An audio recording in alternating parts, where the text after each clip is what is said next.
Muito bem, estamos de volta com o programa de carrinho e vamos então para a entrevista da semana.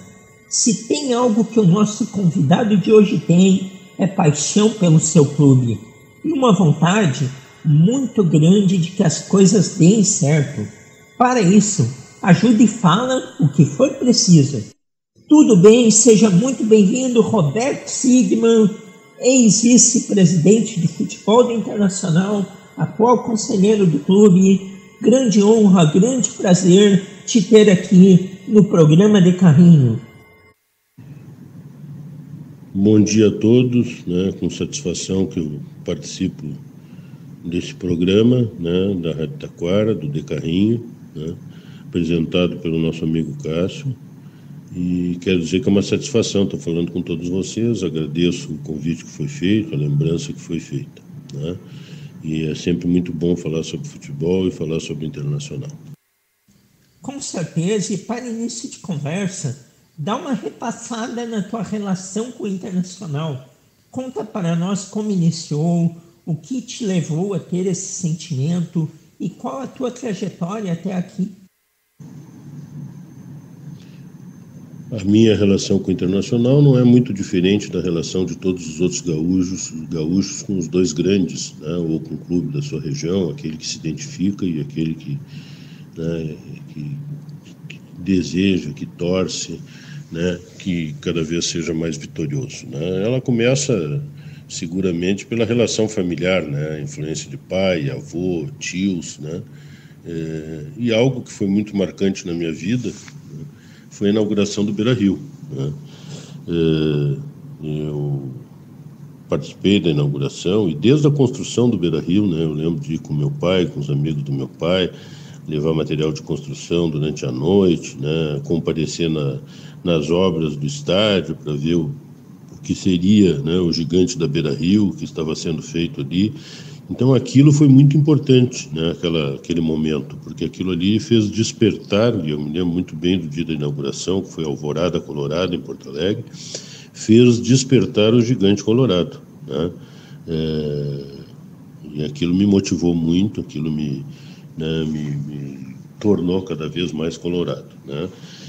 Eu assisti os jogos da inauguração e foram assim, jogos épicos, no sentido de afirmar cada vez mais a nossa identidade, a identidade do torcedor do Internacional com o Internacional. Foi um momento maravilhoso. Eu sou sócio do clube desde 1969, sou hoje conselheiro do clube, vitalício, com mais de 30 anos, e depois tive uma história no Internacional, que boa parte das pessoas conhece. Fui 12 anos vice-presidente do Internacional, tanto na área de mídia, na área de comunicação, do clube com os associados, como na parte do futebol. Eu me orgulho muito do que foi feito nessa parte de mídia, porque o Internacional não tinha praticamente nada estruturado nessa área. E quando nós assumimos lá, nós montamos o site do Inter, que muitas vezes foi reconhecido pela revista Placar, pelo Estado de São Paulo, pelo jornal Estado de São Paulo, Estadão, como o melhor site do Brasil.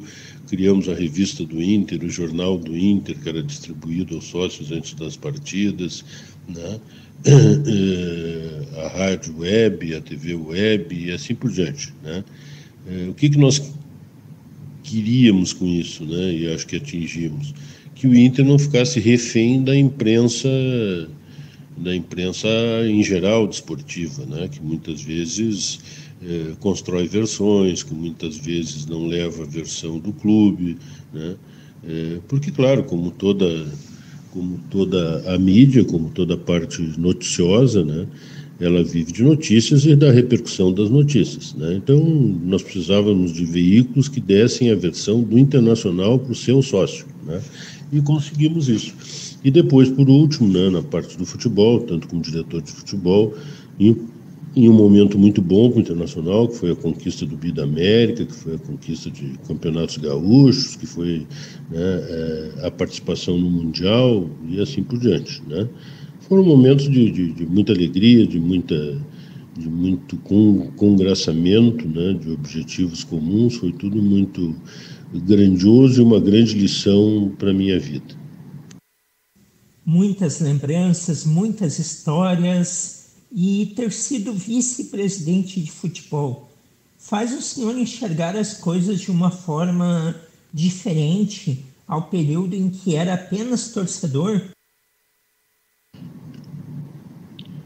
Não resta dúvida, né? O papel do torcedor, né, é um papel muito mais é muito mais gratificante, porque o torcedor, né, torce em momentos ruins, em momentos bons, em momentos de grandiosidade, em momentos onde o time se apequena frente ao adversário. Então, torcer é torcer, é ter alegrias e sofrimentos, né? Mas colocar a mão na massa, né, é mais difícil, porque nós nos deparamos ali com deficiências, dificuldades, né, pessoas que não têm os mesmos objetivos, né, às vezes desvios de finalidades, né, tudo aquilo que muitas vezes nos faz reagir de uma forma a impedir esse tipo de comportamento, enfim, né. Então, estar, né, no interior dos acontecimentos, né, fazer parte, né, ser testemunha do que está ocorrendo, né, muitas vezes nos decepciona, né, ou nos exige, né, uma participação que não é tão lúdica, que não é tão simples como a de torcer, né. E então é isso.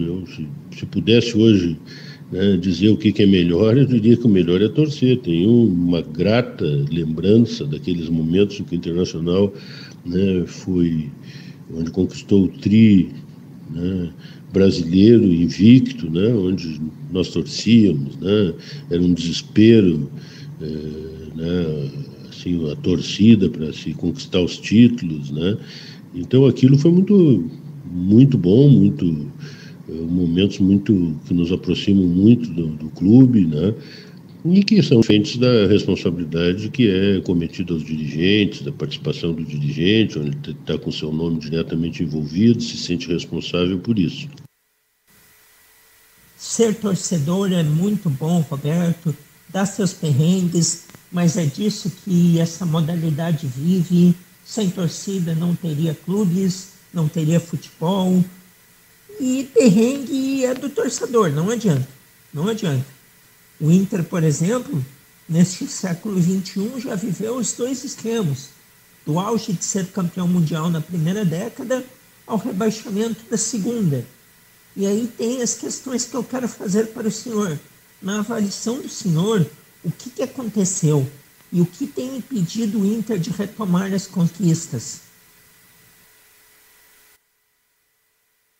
O Internacional agora contratou o técnico Mano Menezes, uma rápida melhora ocorreu. Temos aí essa discussão sempre constante de técnicos estrangeiros, clubes aí que buscam técnicos de outro país, mas será que os clubes buscam o técnico pela sua capacidade individual ou estão buscando especificamente por falar outra língua? É um tema. É um debate. E também te pergunto o que, na opinião do senhor, foi um ensinamento do período que esteve especificamente à frente do futebol colorado, no que se orgulha bastante, e qual é o arrependimento que tem? Eu sou daqueles que não trabalho muito com essa ideia de arrependimento. Eu acho que nós temos uma vida, né? Essa vida não se repete, né?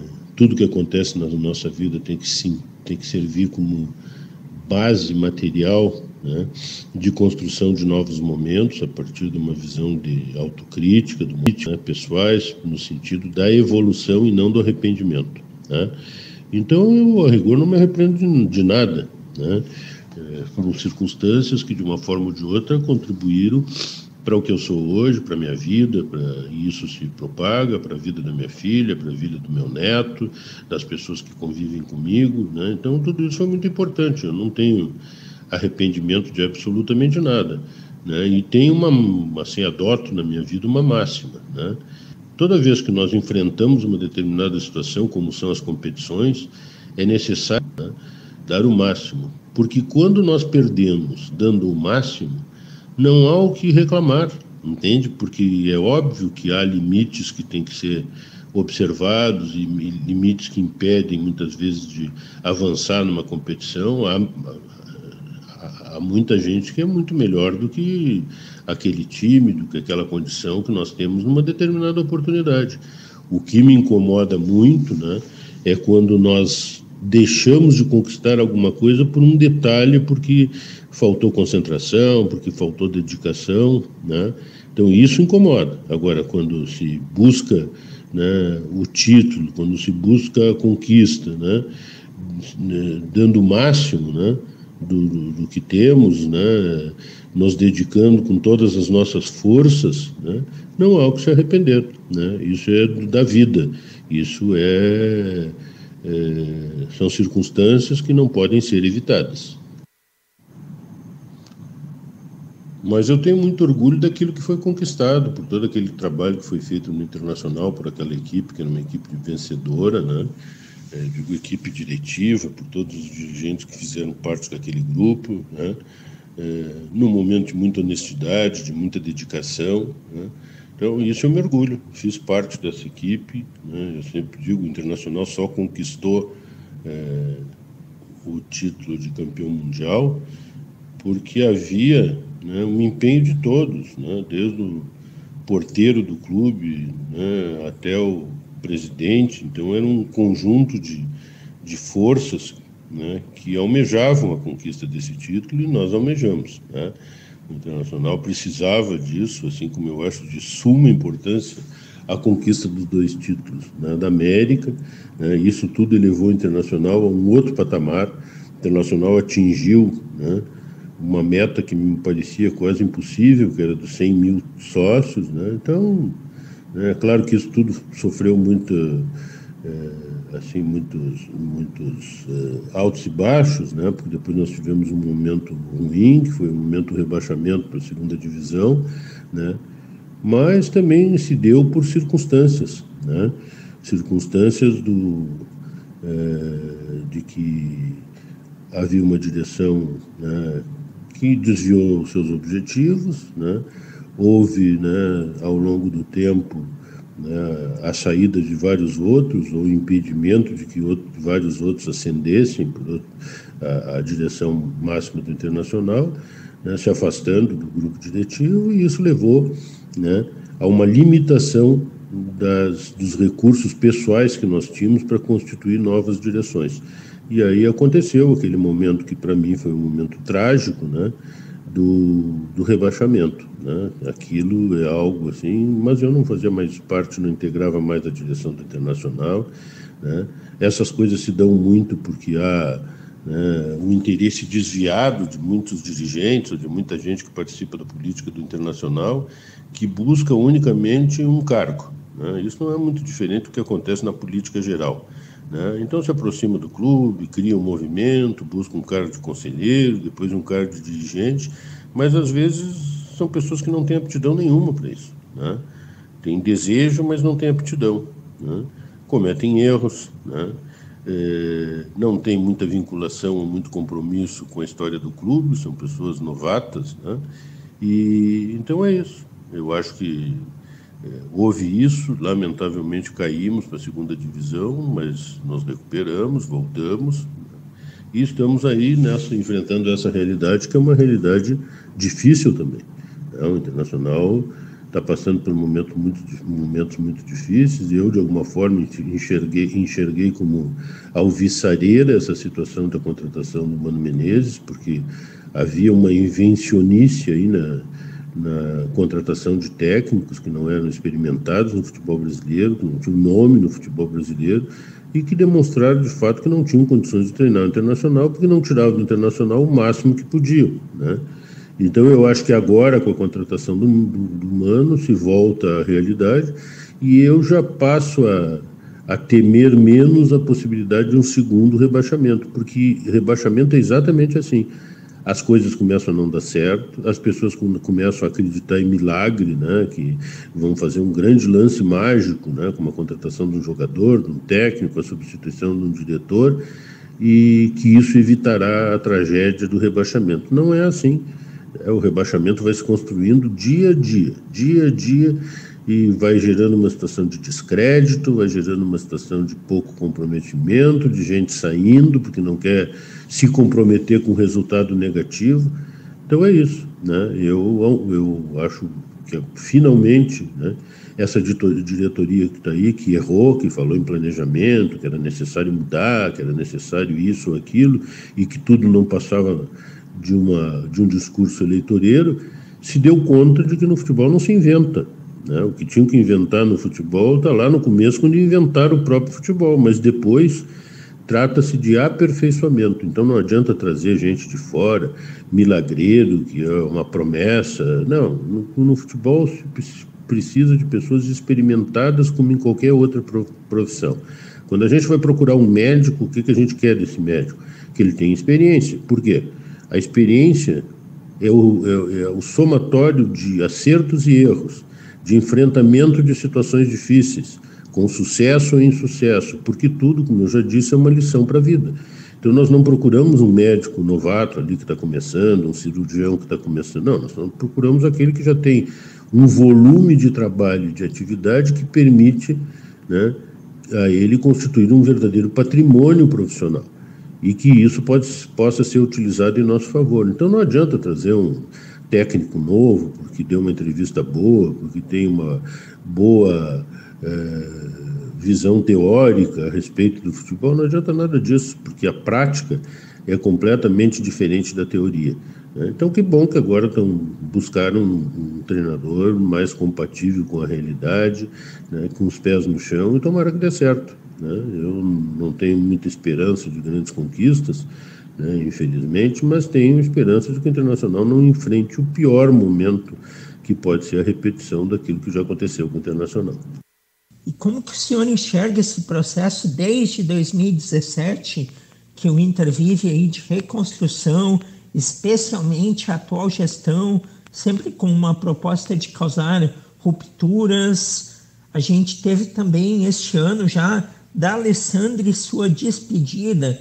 Na avaliação do senhor, ocorreu da melhor forma? Poderia não ter sido feita? Ou pelo contrário, ainda daria para ele ter jogado toda essa temporada?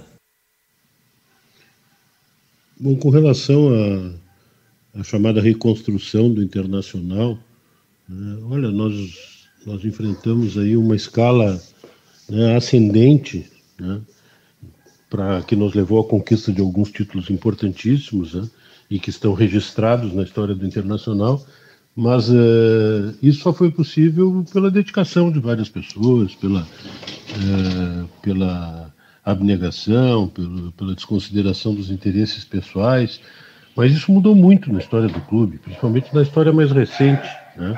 O clube passou a ser administrado e passou a ser gerido, né, para satisfação de interesses meramente pessoais. Isso é uma pena, né? Porque isso leva a que oportunistas, né, ingressem na mecânica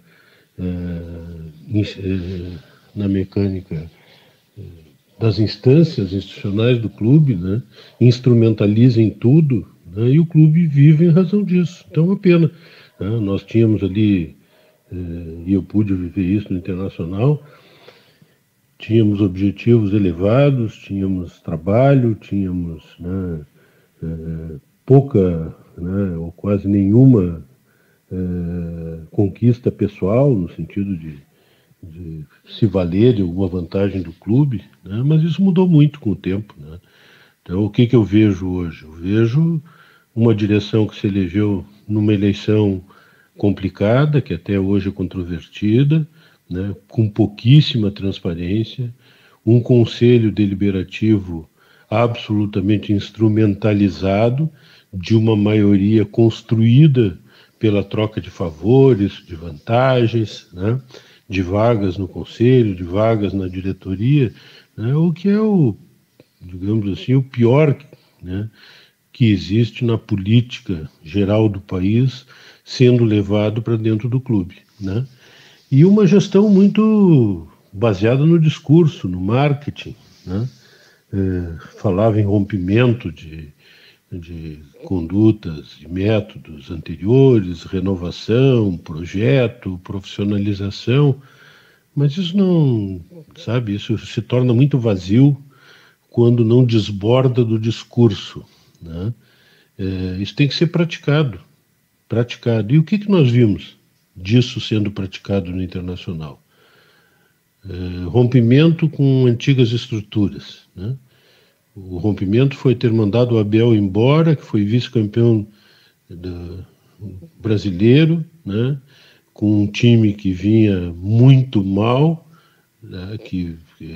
Na gestão do Marcelo Medeiros e do Barcelos, e aí o Abel é mandado embora, né? Vem o Miguel Ángel Ramírez, que até hoje não explicou o que veio, que não sabe, que é como um ET que caiu ali no Beira-Rio, porque não sabe, né, o que significa, né, o internacional, o que significa o futebol brasileiro, o que significa o futebol gaúcho, né?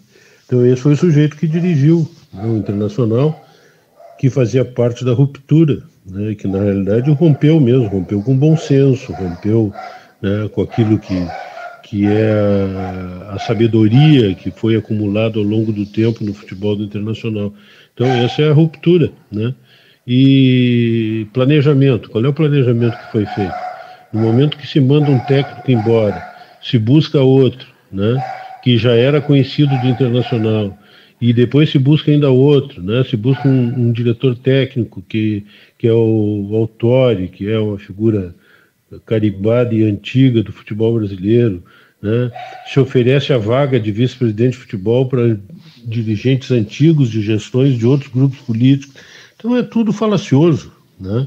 É tudo falacioso e ainda bem, né? Se há algo que eu festejo, eu não quero o mal do Internacional, eu sou torcedor, né? Se há algo que eu festejo é a contratação do Mano Menezes, porque com isso a direção atual engoliu o discurso da inovação, do planejamento, né? Porque se planejaram tudo isso, olha, ninguém poderia planejar o pior da forma como foi planejado, né? Porque nós não conquistamos nada, né? Passamos por momentos muito difíceis e tudo é uma questão do enfoque que se dê, né? O ano passado festejaram muito a vitória do Grenal, que levou o nosso adversário, né, ajudou a levar o nosso adversário para a segunda divisão, mas também nós temos que nos dar conta que se não fosse aquela vitória, quem estava lá na segunda divisão seríamos nós, né? E nós chegamos muito perto, né? Então eu não acho que tem nada para festejar, né? Futebol não foi isso, é planejamento de futebol, comemorar um resultado, né? Comemorar a desgraça do outro e não a nossa virtude. Então eu acho que está muito mal, né? Acho que essa direção é uma direção incompetente, é uma direção que não tem condições de conduzir um clube da grandeza e do tamanho do Internacional, é uma direção que com todas as suas iniciativas administrativas, né, diminuiu muito o Internacional, colocou o Internacional, né, num patamar em que ele já há muito tempo não estava mais, né? O Internacional estabeleceu ali nos anos 20 um outro patamar para o futebol gaúcho, né? E eles conseguiram diminuir o Internacional, né? Apesar da sua grandeza, apesar da sua história, eles não contribuíram para o engrandecimento disso, né?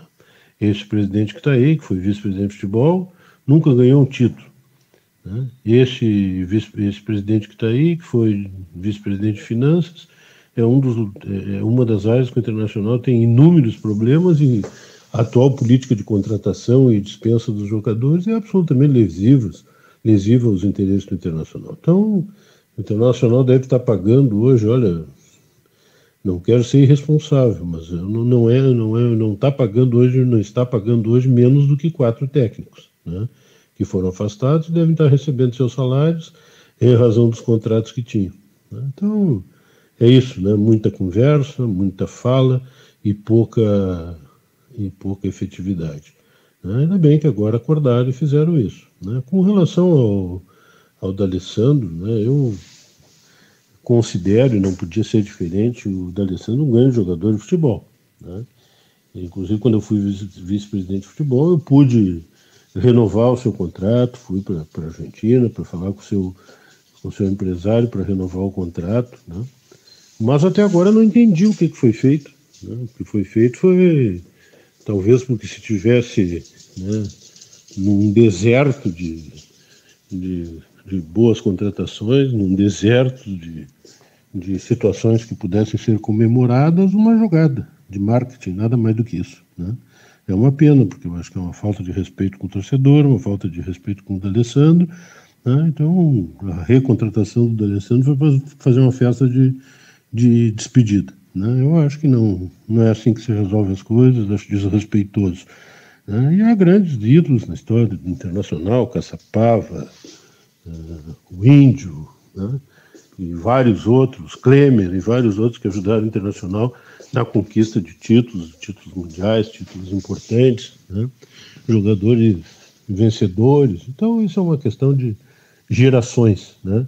Talvez o grande ídolo dessa geração ainda, que tem menos de 30 anos, né, porque não conhecer os outros, seja de fato o D'Alessandro. E acho que é de fato um bom jogador, né, mas está muito longe de ser o centro, né, do universo dentro do Internacional.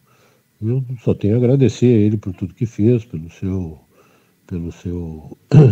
empenho, pela sua dedicação, pelo seu profissionalismo, mas acho que a direção falhou e faltou respeito, como eu disse, com ele e com o torcedor. Pois é, o Internacional tem muitos ídolos em sua história e o D'Alessandro é um deles, mas toda essa ênfase que é dada ao argentino, por vezes faz parecer que basicamente ele reina sozinho e que não existe jogadores do tamanho dele ou até superiores. Claro que o que é mais recente acaba estando em maior evidência, só que fica um pouco assim de ar de conveniência, sem dúvida nenhuma. Estamos aqui com Roberto Sigman, conselheiro do Internacional, ex-vice-presidente de futebol do clube. Roberto, a questão que faço para o senhor: ainda há o sonho de ser presidente do clube? Sobre sonhar ou não ser presidente do Inter, né? Isso é uma coisa que não adianta só sonhar, né? Não depende da minha vontade, depende sim das circunstâncias e do momento, né? Depende de voto, depende de acertos internos no conselho, né? O que eu não tenho confesso que eu não tenho muito talento para esse tipo de construção política, né? De ceder espaço aqui, cargo aqui, né? Tolerar aqui, tolerar acolá. Eu sou uma pessoa que tem, como eu disse, já dirigi várias entidades aí, seja de advogados, de magistrados, né? E sempre tive bastante protagonismo nessa área pública, mas eu não tenho talento para ser político, porque político tem que engolir sapo, tem que fazer aliança com esse, com aquele, com gente que não soma nada só para conseguir voto no conselho. Então eu não tenho muito talento para isso, até porque isso aí de alguma forma mitiga ou diminui muito a possibilidade da gente fazer aquilo que sabe fazer, que é administrar. E para administrar tem que ter poder, tem que ter segurança, tem que ter condições de administrar, né? De atrair os bons, afastar os que não são tão bons assim, né?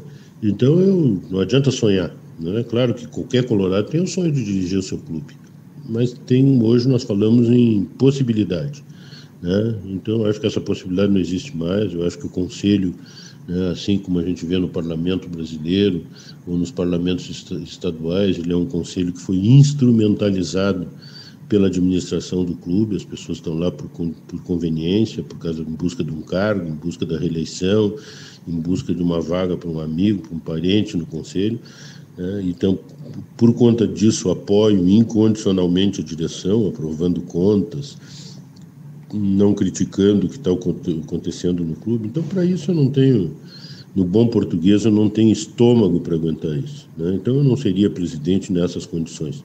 Claro que sei dialogar, claro que sei conversar, mas não sobre interesses pessoais, né? Então essa é a dificuldade que eu tenho, né? Eu não...